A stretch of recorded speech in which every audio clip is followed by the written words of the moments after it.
kwa wabunge na kamati za bunge. Vile vile niwashukuru wakuu wa idara, vitengo na wafanyakazi wote wa wizara na taasisi zake kwa ushirikiano na utekelezaji thabiti wa majukumu yao ya kila siku.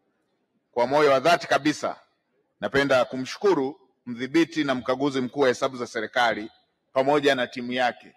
Wanafanya kazi nzuri, kazi ya kutukuka, kazi ya kizalendo kwa taifa letu. Kazi yao imeonyesha mafanikio makubwa, hasa ikiwa ni kubaini maeneo yenye upungufu na kupitia taarifa zake na kushauri na kutoa maelekezo, na bunge lako tukufu ni mashahidi jinsi ambavyo hatua kubwa imefikiwa na nchi yetu katika masuala ya usimamizi wa fedha za umma.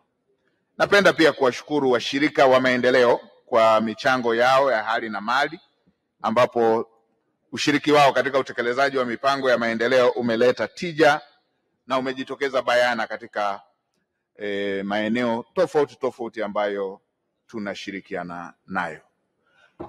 Na Mheshimiwa Spika, nikiwa namalizia, kipekee kabisa kwa kihistoria kabisa niwapongeze timu ya Singida kwa kuwafunga Simba liingie kwenye Hansard. Goli 3-1 ni ushindi mkubwa sana, mambo yaliyotokea kule Babati.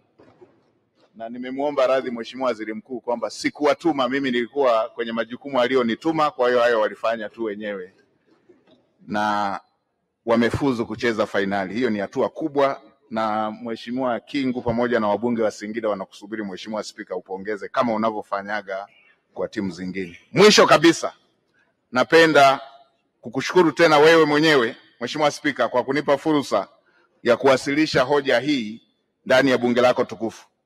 Mheshimiwa Spika na waheshimiwa wabunge na umma wa Tanzania, umesikiliza kwa umakini, na narudia tena, wasikose kusikiliza bajeti kuu ya serikali itakayoelezea mafanikio ya kihistoria yaliyofikiwa katika nchi yetu chini ya uongozi wa Dr. Samia Suluhu Hassan, tutakayowasilisha tarehe 12 Alhamisi ya wiki ijayo, panapo majaliwa ya Mwenyezi Mungu.